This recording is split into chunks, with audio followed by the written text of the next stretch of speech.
Hello प्यारे बच्चों, कैसे हो सब लोग। उम्मीद है कि सब बहुत अच्छे से होंगे। इस वीडियो में हम डिस्कस करने वाले हैं क्लास 10th एडू कार्ड के 6th सैंपल पेपर के सॉल्यूशन में। बिल्कुल सही सुना आपने, 6th सैंपल पेपर के सॉल्यूशन के बारे में। इससे प्रीवियस हमने 5 सैंपल पेपर को कंप्लीट कर रखा है। नहीं देखा तो लिंक मिलेगा डिस्क्रिप्शन में, जाओ फटाफट से। डिस्क्रिप्शन में बहुत सारे लिंक मिलेंगे आपको। वहां पे आपको साइंस सैंपल पेपर देखने को मिलेगा, वहां पे आपको सोशल साइंस का सैंपल पेपर देखने को मिलेगा, वहां पर आपको बहुत जल्द हिंदी और इंग्लिश के भी सैंपल पेपर दिखने वाले हैं। तो क्यों मिस कर रहे हो? अगर चैनल को सब्सक्राइब नहीं किया, फटाफट से दबा के सब्सक्राइब करो। देखो क्या है क्वेश्चन, देखो क्वेश्चन नंबर 1 क्या है। इफ x इक्वल्स टू इतना, y इक्वल्स टू इतना, then HCF of x, y। इसका सिंपली क्या निकालना है? HCF निकालना है। क्या निकालना है? HCF निकालना है। और HCF निकालना तो एकदम सिंपल होता है। HCF का मतलब क्या होता है? हाईएस्ट कॉमन फैक्टर, वो हाईएस्ट वैल्यू जो दोनों में कॉमन देखने को मिले। जैसे यहां पे 2 का पावर 2 है, यहां पर 2 का पावर 3 है। हाईएस्ट कितना कॉमन है? तो बोलोगे सर 2 का पावर 2 कॉमन है, इंटू 3 का पावर 3 है, 3 का पावर 2 है। हाईएस्ट कितना कॉमन है? तो सर 3 का पावर 2 दोनों में है। फिर यहां पे 7 का पावर 2 है, यहां पे 7 का पावर 1 है, तो 7 का पावर 1 तो दोनों में हमें देखने को मिल रहा है। 5 इसमें है बट इसमें नहीं है, तो यही हो गया एक्चुअल में हमारा HCF। बस मल्टीप्लाई करके हमें लिख देना है। 2 2 जा 4, 3 3 जा 9, सॉरी प्लस कैसे हो गया यार, मल्टीप्लाई होगा ना, इंटू कितना 7। अब आता 9 4 जा 36 इंटू 7, ठीक है। 42, एक ही 2 दिख रहा है, ऑप्शन यही हो गया आंसर। 52 कितना, 42 कैरी 4, 21 और 4 25, and that is the right answer of this question. ठीक है, तो इस टाइप से आप एकदम तबाही मचा सकते हो एग्जामिनेशन में। हालांकि प्रीवियस सैंपल पेपर में भी मैंने इस टाइप के क्वेश्चंस करा रखे हैं। फिलहाल मूव करते हैं क्वेश्चन नंबर 2 में। क्वेश्चन नंबर 2 देखो क्या है। If the lines represented by इतना एंड इतना आर पैरेलल, दोनों लाइंस कैसे हैं? पैरेलल हैं। Then the value of p, तो उस केसेस में p का वैल्यू आपको बताना है। कौन कौन सा इक्वेशन है लिख लेते हैं। 3x plus 2py is equal to 2, और दूसरा है हमारे पास कितना, that is 2x plus 5y और इज इक्वल्स टू, है ना। इक्वल्स टू क्या है? इक्वल्स टू के इधर है, तो इसको भी आप इक्वल्स टू के इधर ही ले जाओ, ठीक है। तो -1, या दोनों को आप राइट साइड में ला सकते हो, कि जैसे ये लेफ्ट साइड में है तो ये भी लेफ्ट साइड में रहे, या ये राइट साइड में है तो इसे भी राइट साइड में आप ले जाओगे, ठीक है। और अगर हमें दिया हुआ है कि दोनों लाइंस कैसे हैं, पैरेलल हैं, तो पैरेलल के लिए क्या होता है, A1 बाई A2 जो होता है वो B1 बाई B2 के इक्वल होता है, बट इक्वल नहीं होता किसके, C1 बाई C2 के। यही होता है, यही पढ़ रखा है आपने simply, linear equation in 2 variables में, ठीक है। तो A1 का वैल्यू कितना है, तो सिंपली 3 है। A2 का वैल्यू कितना है, 2 है, इज इक्वल टू B1 का वैल्यू कितना है, 2p है, तो सिंपली लिख दो 2p। B2 के प्लेस पे कितना है, दैट इज 5, और ये तो इक्वल है ही नहीं, लिखने का कोई फायदा भी नहीं है, ठीक है। और अगर लिखना चाहो तो लिख सकते हो कि 2 बाई -1, ठीक है, बट इससे हमें फिलहाल अभी कोई मतलब नहीं, क्योंकि हमें p का वैल्यू पूछा हुआ है। तो देखो क्या हो जाएगा, क्रॉस मल्टीप्लाई कर दो तो कितना हो जाएगा, क्रॉस मल्टीप्लाई कर दोगे तो हो जाएगा 4p इज इक्वल टू 5 3 जा 15, तो p इक्वल टू कितना हो गया 15। ये मल्टीप्लाई में इधर आया तो डिवाइड में, यानी कि 15/4, that is option number A is the right answer. अगर आपको कॉन्सेप्ट पे अच्छी पकड़ है ना, एकदम तबाही मचाकर रख दोगे आप सारे के सारे क्वेश्चन में। मैं लिटरली बता रहा हूं, तबाही मचाकर आप रख दोगे सारे के सारे क्वेश्चन में, ठीक है। चलो फिलहाल मूव करते हैं क्वेश्चन नंबर 3 में। क्वेश्चन नंबर 3 देखो, बस 2 सेकंड का क्वेश्चन है यार, मैं सही बता रहा हूं, 2 सेकंड में क्वेश्चन कंप्लीट हो जाएगा। The value of x and y, x plus y equals to 3 और इतना इक्वल्स टू 2, ठीक है। आप बोलोगे सर इसको तो सॉल्व करना पड़ेगा, सॉल्व करो फिर निकालो। आप कैसे बोल सकते हो 2 सेकंड का क्वेश्चन है। देखो कितना है, x plus y equals to कितना है, 3, जोड़कर देखो तो ऑप्शन में डायरेक्ट 25 आ रहा है, यहाँ 13 आ रहा है, यहाँ पर देखो तो 17 आ रहा है, यहाँ पर देखो तो 3 आ रहा है। Option number D is the right answer. बोलो कोई कंफ्यूजन है? नहीं है ना। तो भाई तुम्हें वहां सॉल्व करके थोड़ी दिखाना है, तुम्हें तो बस ऑप्शन टिक करके आना है ना, कि ये सही आ रहा है या नहीं आ रहा है। और तुम्हें तो साफ दिख रहा है x प्लस वाई का वैल्यू 3 है, तो इसी में ऐड करोगे तभी तो 3 मिलेगा, अदरवाइज नहीं मिलेगा। तुम बोलोगे मैं यहां पे सॉल्व कर देता हूं। देखो x plus y equals to 3, और यहां पे कितना आ गया, 7x plus 6y is equals to 2। इसको क्या कर दो, फर्स्ट बना लो, इसको सेकंड बना लो।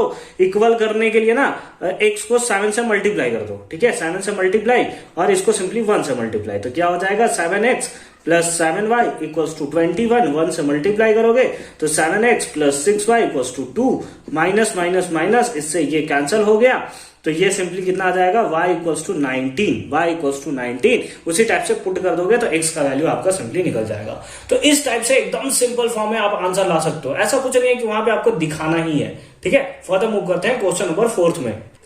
क्वेश्चन नंबर 4 में देखो क्या है, form of quadratic polynomial whose zeros are कितना -3 and 5। ठीक है, इसका सिंपली हमें आंसर बताना है कि कितना होगा। तो चलो इसको आप सॉल्व करने का दो तरीका यूज कर सकते हो, जो आपको अच्छा लगे, मैं दोनों तरीका बता देता हूं। ठीक है, एक आप ले लो क्या कि अल्फा इक्वल्स टू सिंपली दिया है -3, बीटा इक्वल्स टू दिया हुआ है 5, तो अल्फा प्लस बीटा निकाल दो।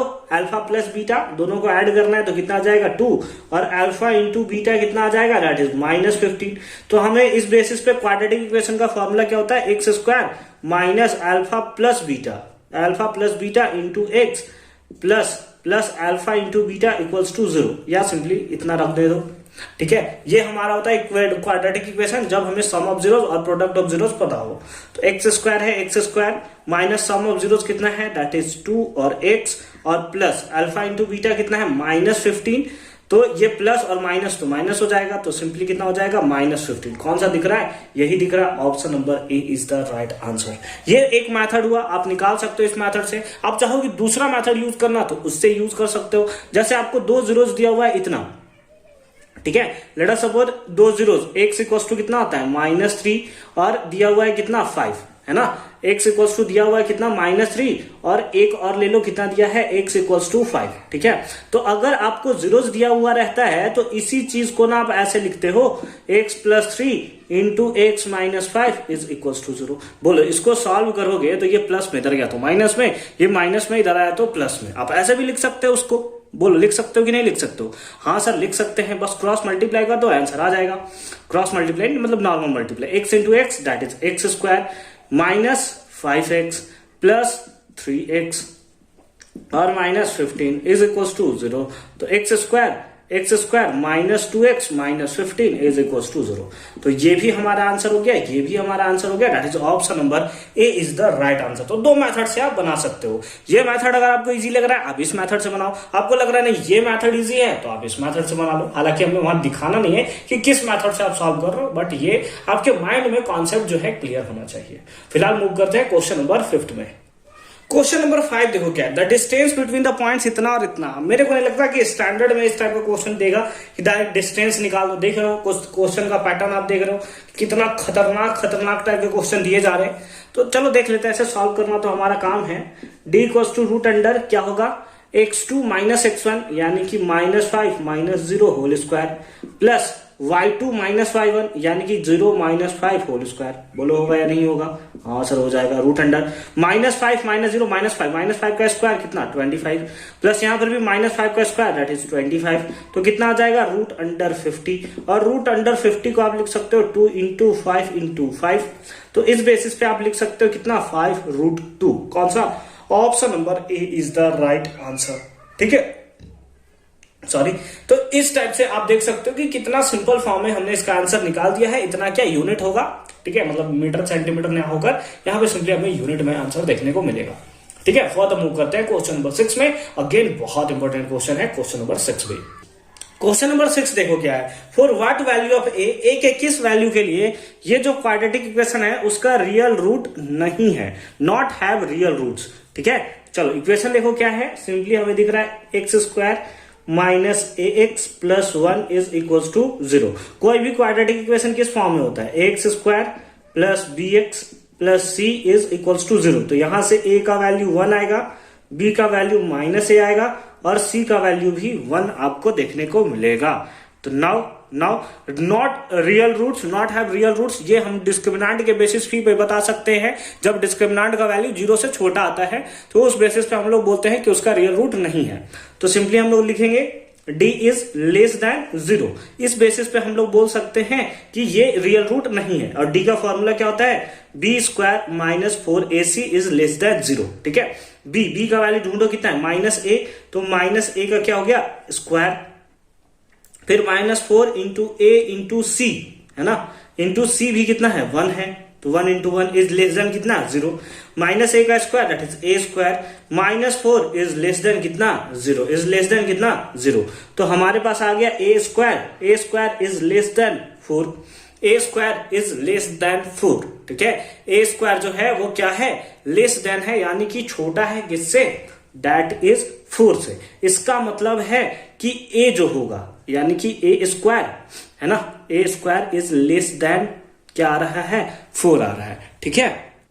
तो इसका मतलब सिंपल फॉर्म में हम लोग क्या बोल सकते हैं कि ए जो होगा वो लेस देन होगा √4, या ए जो होगा लेस देन होगा किससे, +-2, यानी कि ए जो है वो सिंपली बिलोंग करेगा किसमें, +-2 के बीच में, ठीक है।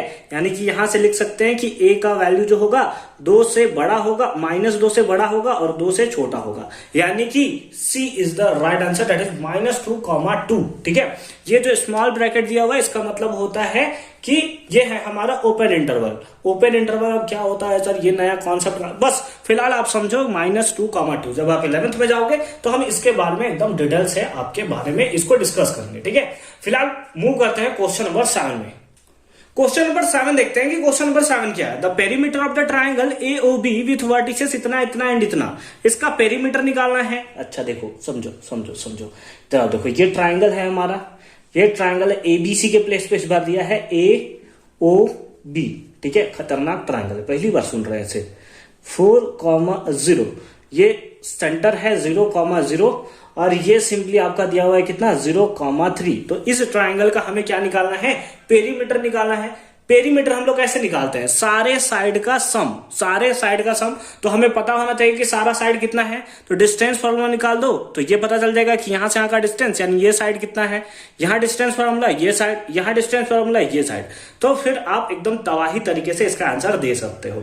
तो चलो AO फाइंड आउट करो। कैसे फाइंड आउट करोगे, √x2 - x1, ठीक है। ये इसको x2 y2 मान लो, इसको x1 y1, तो x2 - x1 0 - 4 whole square plus y2 - y1, तो 0 - 0, तो ये तो 0 ही हो जाएगा। तो ये कितना हो जाएगा √16, और √16 कितना हो जाता है 4। हालांकि प्लस माइनस में बाहर निकलता है, बट माइनस वाला वैल्यू तो नहीं होगा, क्यों, क्योंकि ये डिस्टेंस, और डिस्टेंस कभी माइनस में होता नहीं है। तो ये 4 आ गया। उसी टाइप से BO निकाल दो।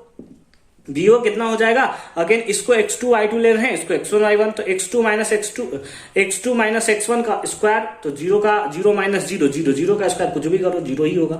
फिर 3 - 0 है ना, 3 - 0 होल स्क्वायर, तो ये कितना हो गया, ये तो 0 हो गया। 3 का स्क्वायर 9 हो गया, तो ये कितना आ जाएगा, दैट इज 3 आ जाएगा। उसी टाइप से आप AB निकाल दो।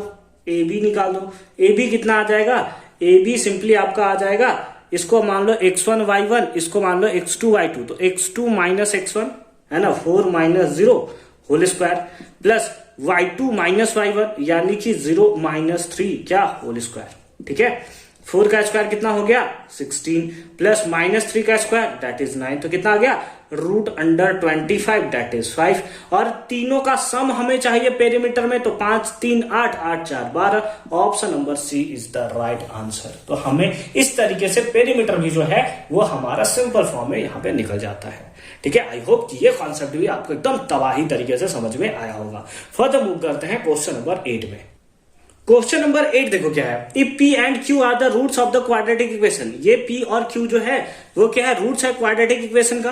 अच्छी बात है, यानी P और Q रूट्स है, ठीक है, अच्छी बात है। चलो देखो इक्वेशन क्या है हमारे पास, x² plus px minus q is equals to 0, ठीक है, इज इक्वल्स टू कितना 0। अगर आप सम ऑफ जीरोस निकालो, सम ऑफ जीरोस, दो रूट्स कौन कौन से हैं, P और Q, तो P plus Q is equals to कितना होगा, कितना होता है sum of zeros, that is -b/a, और -b कितना है -p/1, यहाँ पे 1 ही है ना, तो हमारे पास सिंपली कितना आ गया p plus q equals to -p/1, -p/1, ठीक है। इतना आपको देखने को मिल रहा है।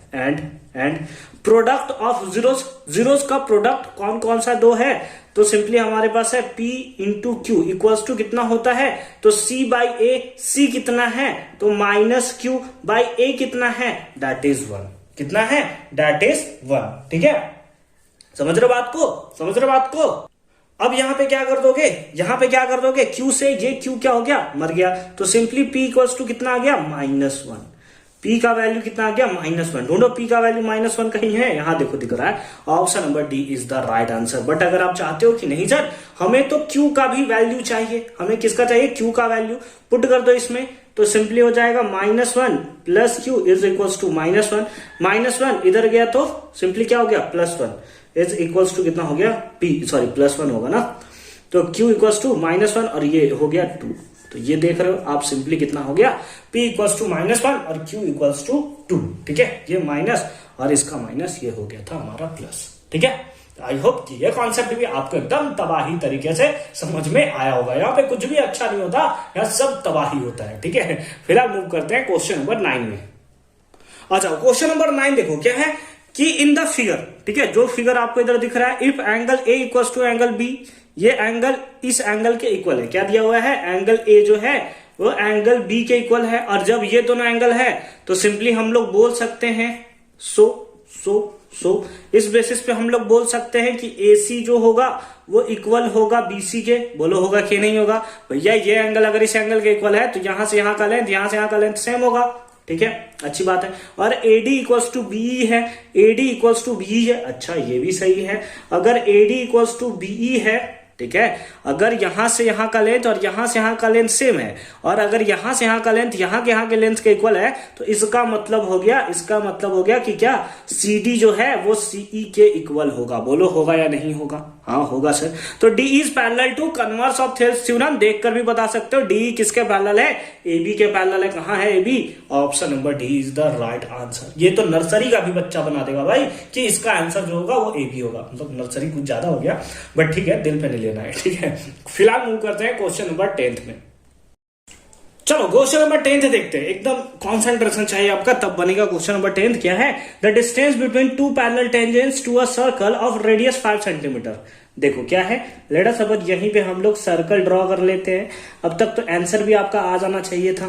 ठीक है, और अगर आप उधर चीख कर बोल रहे हो तो आपका आंसर बिल्कुल सही है। ठीक है, चलो ये देखो हमारा क्या है, एक एकदम छोटा सा नन्हा मुन्ना सा बकवास सा सर्कल है। ठीक है, ये इसका सेंटर है। ठीक है, और दो पैरेलल टेंजेंट्स हैं। पैरेलल टेंजेंट्स कब बन सकते हैं, लेट अस सपोज एक आप करो कि ये टेंजेंट है, तो जस्ट इसके अपोजिट ही तो पैरेलल टेंजेंट्स बनेगा ना, जस्ट इसके अपोजिट बनेगा, यानी कि कुछ इस टाइप से आपको पैरेलल टेंजेंट्स देखने को मिलेगा। या फिर अगर आप यहां ड्रॉ करो तो इसके जस्ट अपोजिट में आपको यहां से यहां का रेडियस दिया हुआ है। रेडियस कितना दिया है, 5 सेंटीमीटर। तो आपको क्या दिया, the distance between two parallel tangents, मतलब यहां से यहां तक का डिस्टेंस बताना, 5 दूना का 10 कितना हो गया, 10 centimetre is the right answer. अगर दूसरा सर्कल आप ड्रॉ करते हो, ऐसे करते हो तो भी तो ये सेंटर से यहां का डिस्टेंस क्या है, डायमीटर हो गया ना। तो अगर आपको रेडियस गिवन है तो उसका डबल कर दो, आपको क्या मिल जाएगा, उसके बीच का डिस्टेंस सिंपली मिल जाएगा। देख लो, डायरेक्ट नहीं पूछ सकता है कि डायमीटर बता दो कितना है, पैरेलल टेंजेंट्स के बीच का डिस्टेंस चाहिए इसको। ठीक है, तो चलो यहां पे हमारा 10th जो है वो कंप्लीट होता है। फिलहाल मूव करते हैं क्वेश्चन नंबर 11 में। आ जाओ इधर आ जाओ, क्वेश्चन नंबर 11 से देखो क्या है, द पॉइंट 5, -3 लाइज इन, ये किस क्वाड्रेंट में सिंपली लाइज करेगा, इसके बारे में सिंपली पूछा हुआ है। देखो ये क्या होता है, ये हमारे एक्चुअल में क्या है, एक्सिस है, ये एक्स एक्सिस होता है, ये वाई एक्सिस, ये एक्स डैश एक्सिस और ये वाई डैश एक्सिस। अगर हम लोग ये देखें तो ये हमारा फर्स्ट क्वाड्रेंट, ये सेकंड क्वाड्रेंट, ये होता है थर्ड क्वाड्रेंट और ये होता है फोर्थ क्वाड्रेंट। ये 9th क्लास में आपने सिंपली पढ़ रखा होगा। यहां पर देखें तो इस क्वाड्रेंट में एक्स भी पॉजिटिव वाई भी पॉजिटिव, यानी एक्स भी पॉजिटिव वाई भी पॉजिटिव। इस क्वाड्रेंट में देखें तो एक्स नेगेटिव वाई जो है वो पॉजिटिव। इस क्वाड्रेंट में देखें तो एक्स और वाई दोनों नेगेटिव। इस क्वाड्रेंट में देखें तो एक्स पॉजिटिव वाई जो है वो नेगेटिव, वाई जो है नेगेटिव। ठीक है, अब ढूंढ लो क्या है आपका, एक्स पॉजिटिव है वाई नेगेटिव है, एक्स पॉजिटिव है वाई नेगेटिव है, कौन सा, फोर्थ क्वाड्रेंट में सिंपली बिलोंग करेगा, यानी कि option number D is the right answer. कितना सिंपल सा क्वेश्चन है, बस आपके कॉन्सेप्ट को ये चेक करना चाहता है कि आपने कॉन्सेप्ट अच्छे से कर रखा है या नहीं कर रखा, और हमने तो अच्छे तरीके से क्या, एकदम खतरनाक तरीके से कर रखा है। ठीक है, ये सब छोटे मोटे क्वेश्चन से हमें फर्क नहीं पड़ता। फिलहाल मूव करते हैं क्वेश्चन नंबर 12 में। क्वेश्चन नंबर 12 देखो, यहां पर भी आपके कॉन्सेप्ट को चेक करने का पूरा ट्राई किया गया है, बट देखो कितना तबाही तरीके से इसका भी हम लोग सॉल्यूशन करते हैं। क्या है, इन द फिगर फिगर हमें दिया हुआ है। फिगर से हमें पता है कि अगर ये सेंटर से कोई लाइन ड्रॉ हुआ है टेंजेंट पे तो एंगल कितना बनेगा 90 डिग्री। ठीक है, एपीबी एंगल कितना दिया है 90 डिग्री दिया हुआ है। अगर एपीबी 90 डिग्री है तो ये हमारा सेंटर होगा, और सेंटर जो होता है इन दोनों एंगल को क्या करता है हाफ पार्ट में डिवाइड करता है, यानी इधर का भी एंगल 45 और इधर का भी एंगल कितना 45। टोटल एंगल कितना है यहां से यहां तक का एंगल 90 डिग्री, तो हाफ हाफ पार्ट में सिंपली डिवाइड करेगा यानी कि 45 डिग्री, और इधर भी हो गया कितना 45 डिग्री। तो अब आपको क्या चाहिए लेंथ ओपी लेंथ चाहिए, यानी कि सिंपली क्या हो गया ये हमारा क्या है परपेंडिकुलर, यहां पे दिख रहा है 90 डिग्री आंसर बना हुआ है। ठीक है, एंगल के सामने वाले साइड को हम लोग क्या बोलते हैं, ये सिंपली हमारा परपेंडिकुलर हो गया, ये बेस हो गया, तो ये सिंपली क्या हो गया हाइपोटेनस। अब बहुत सारे स्टूडेंट मेरे को बाद में कमेंट करते हैं कि सर ये हाइपोटेनस क्यों नहीं हुआ। देखो, अगर आप ऐसे ट्राइंगल बनाते हो, ऐसे ट्राइंगल बनाते हो, ठीक है, तो यहां पे सिंपली 90 डिग्री होता है, तो क्या ये हाइपोटेनस हो गया। जहां पे 90 डिग्री बनेगा 90 डिग्री के जस्ट अपोजिट वाले साइड को हम लोग क्या बोलते हैं हाइपोटेनस। तो ये 90 डिग्री के अपोजिट वाला साइड ये है ना, तो ये हाइपोटेनस हो गया, और इसी का लेंथ हमें फाइंड आउट करना है। तो अगर हमें एंगल दिया हुआ है तो सिंपली हम लोग लगा सकते हैं साइन 45, क्यों, क्योंकि परपेंडिकुलर बाय हाइपोटेनस होता है। परपेंडिकुलर कौन सा है AO, बाय हाइपोटेनस कौन सा है OP। ठीक है, साइन 45 कितना होता है 1/√2 इज इक्वल टू AO कितना है R है ना, रेडियस है ना, R है, divided by OP। Cross multiply कर दोगे तो OP इक्वल टू कितना आ जाएगा √2R। यही चाहिए था ना, कौन सा, option number D is the right answer. देख रहे हो कैसे कैसे क्वेश्चन आपसे पूछ रहे हैं। थोड़ा कॉन्सेप्चुअल क्वेश्चन था, बट आई होप कि आपको मजा आया होगा इसको बनाने में। फर्दर मूव करते हैं क्वेश्चन नंबर 13 में। क्वेश्चन नंबर 13 देखेंगे क्या है। ट्राइंगल ABC पैरेलल है, सॉरी पैरेलल बोल रहा हूं मैं, सिमिलर है ट्राइंगल DEF के, तो बना लेते हैं ना ट्राइंगल। ये हो गया ट्राइंगल ABC, कौन सा हो गया ABC, और ये हो गया हमारा ट्राइंगल कौन सा, ये हो गया ट्राइंगल सिंपली DEF है ना, तो ये हो गया DE और F। ठीक है, ये दोनों कैसे हैं सिमिलर ट्राइंगल हमें देखने को मिलते हैं। उसमें दिया हुआ है अगर ये दोनों ट्राइंगल सिमिलर है ना तो AB बाई DE लिख सकते हो कि ये इक्वल होगा किसके BC बाई EF के, और इसको आप इक्वल लिख सकते हो किसके AC बाई DF के, AB बाई DE ये इक्वल होगा BC बाई EF के, और अगेन ये AC बाई DF के इक्वल होगा। बोलो लिख सकते हो कि नहीं लिख सकते हो। हाँ सर लिख सकते हैं। अब इस बेसिस पे जो जो दिया हुआ है ना उसको लिख लो। क्या होगा, AB तो नहीं दिया हुआ है, बाई DE दिया हुआ है कितना 3, इज इक्वल टू BC दिया हुआ है क्या, हाँ सर BC भी दिया हुआ है 4, डिवाइड बाई EF BC दिया हुआ है ना कितना है 4, BC दिया है 4 सेंटीमीटर। ठीक है, और EF दिया हुआ है क्या, EF दिया हुआ है सर बिल्कुल दिया हुआ है 2 सेंटीमीटर, इक्वल्स टू AC दिया हुआ है, AC तो नहीं दिया हुआ ना, बाय DF दिया हुआ है, DF दिया है 2.5 सेंटीमीटर, 2.5 सेंटीमीटर। अब आपको क्या निकालना है ट्राइंगल ABC का पेरीमीटर, इसका पेरीमीटर। तो ये लेंथ किसी टाइप से AB और AC निकल जाए हमारा काम बन जाए। देख लो क्या होगा, यहां से इन दोनों को इक्वेट करके आप AB निकाल दो, है ना, या इस और इसको इक्वेट करके तो नहीं निकाल सकते, तो इन दोनों को इक्वेट करके AB निकाल दो, तो कितना हो जाएगा, इससे ये कैंसिल होगा 2 टाइम्स में, तो सिंपली हमारे पास कितना आएगा AB बाई 3 इक्वल्स टू 2, तो सिंपली कितना हो गया AB equals to 6, AB equals to 6 क्या सेंटीमीटर, AB इक्वल्स टू कितना आ गया 6 सेंटीमीटर। उसी टाइप से इन दोनों को इक्वेट करके AC निकाल दो, इन दोनों को इक्वेट करके, तो कितना आ जाएगा सिंपली 4/2 इज इक्वल्स टू कितना हो जाएगा AC बाई 2.5, इससे इसको कैंसिल करोगे 2 टाइम्स में, तो AC इक्वल्स टू कितना आ जाएगा 5 सेंटीमीटर। ये कितना आ गया 5 सेंटीमीटर। अब आपको क्या निकालना है, पेरीमीटर निकालना है ट्राइंगल ABC का, कितना होगा 6 4 10 10 5 15, कौन सा, option number A is the right answer. ठीक है, तो इस टाइप से एकदम खतरनाक तरीके से आप इसको सॉल्व कर सकते हो। ठीक है, फिलहाल मूव करते हैं क्वेश्चन नंबर 14 में।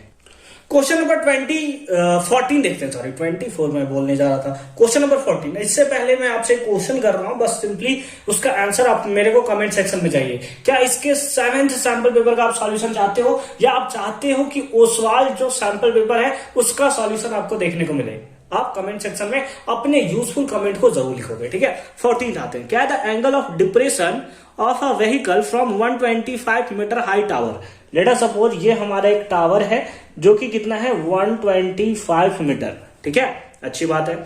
यहां से देखता है एक vehicles, late us suppose vehicles हमारा यहाँ पे है, ठीक है। तो जब ये यहां से यहां देखता है, यहां से जब यहां देखता है तो जो एंगल ऑफ डिप्रेशन बनता है, एंगल ऑफ डिप्रेशन यही होता है, नीचे की तरफ देख रहा है, कितना बनता है 45 डिग्री। लेट अस सपोज ये ग्राउंड है, ग्राउंड से यहां पे हम लोग ऐसे बना देते हैं, तो जो एंगल यहां पे बनता है 45, वही एंगल यहां पर भी बनेगा 45, ठीक है, अच्छी बात है, ठीक है। How far is the vehicle from the tower, यानी कि यहां से यहां तक का डिस्टेंस आपको बताना है कि कितना होगा। तो ए बना दो, बी बना दो, सी बना दो। आपको बेस चाहिए, परपेंडिकुलर आपको दिया हुआ है, लगा लो tan थीटा, तो हो जाएगा tan 45 degree equal to perpendicular that is A B by base that is B C. अब tan 45 कितना होता है 1, ए बी आपको दिया है कितना 125 divided by B C, cross multiply भी कर दोगे तो बी सी इक्वल टू कितना आएगा 125 मीटर। बीसी इक्वल टू कितना आएगा 125 मीटर, यानी कि option number A is the right answer, ठीक है। तो आई होप ये कॉन्सेप्ट आपको अच्छे तरीके से समझ में आया होगा, ठीक है। अब हम लोग फर्दर मूव करेंगे last question that is question number 15 में। क्वेश्चन नंबर 15 देखते हैं क्या है, ठीक है। दिया हुआ है if cosec a minus cot a equal to 13, cosec a minus cot a equal to 13 है, तो cosec a plus cot A का सिंपली वैल्यू आपको बताना है कि क्या होगा, ठीक है, ठीक है। बहुत खतरनाक सा क्वेश्चन है सर। जब आपको ऐसा दिया रहे ना कि माइनस वाले का दिया रहे प्लस वाले का, तो समझ लो कुछ आइडेंटिटीज यहाँ पे यूज होने वाला है। क्या होने वाला है, आइडेंटिटी जो है वो सिंपली यूज होने वाला है। देखो कैसे यहाँ पे सिंपली आइडेंटिटी को हम लोग यूज करते हैं। आपको एक फॉर्मूला पता है क्या, क्या पता है, cosec square A minus cot square A is equals to कितना होता है 1। क्या ये आइडेंटिटीज आपको, ये आपको सिंपली फॉर्मूला याद है, cosec स्क्वायर ए, देखो cosec square A equals to क्या होता है, cosec square A equals to आप लिखते हो 1 plus cot square A, 1 plus cot square A, लिखते हो कि नहीं लिखते हो, हाँ सर लिखते हैं। तो ये प्लस में इधर आया तो माइनस में, तो cosec square A minus cot square A equals to कितना हो जाएगा 1 हो जाएगा। बोलो होगा या नहीं होगा, है ना। तो बस क्वेश्चन खत्म हो गया यहाँ पे, ठीक है। चलो देखो कैसे खत्म होगा। अब यहाँ पर A square minus B square लगा सकते हो, हाँ sir. A square minus B square का फॉर्मूला क्या होता है, ए प्लस बी यानी cosec A plus cot A plus B into A minus B यानी कि cosec A minus cot A is equal to कितना हो जाएगा 1 हो जाएगा। बोलो होगा या नहीं होगा।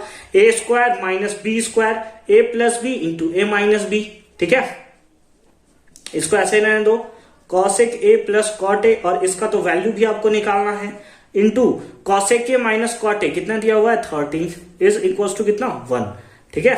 तो हमारे पास सिंपली कितना आ जाएगा cosec a plus cot A is equal to, ये मल्टीप्लाई में इधर जाएगा तो डिवाइड में, तो कितना हो गया 1/13 and that is the right answer of this question, ठीक है। यानी कि option number D is the right answer. और आई होप कि ये कॉन्सेप्ट भी आपको एकदम अच्छे तरीके से समझ में आया होगा कि कैसे हमने इसका सॉल्यूशन किया है। इसके आगे वाले वीडियोस को, इसके आगे वाले क्वेश्चंस को हम लोग सॉल्व करेंगे नेक्स्ट वीडियो में, जिसका लिंक मिलेगा अगेन आपको डिस्क्रिप्शन में। तो कंप्लीट प्लेलिस्ट का ही लिंक आपको डिस्क्रिप्शन में मिल जाएगा, उस पर आप क्लिक करिए और सारे के सारे अभी तक जो वीडियो अपलोडेड है वो आपको देखने को मिल जाएगा, और जो भी अपलोड किए जाएंगे उसी प्लेलिस्ट में अपलोड किए जाएंगे। तो मिलते हैं आपसे अगली वीडियो में, तब तक के लिए अच्छे से पढ़ाई करते रहिए। All the very best for your upcoming examination.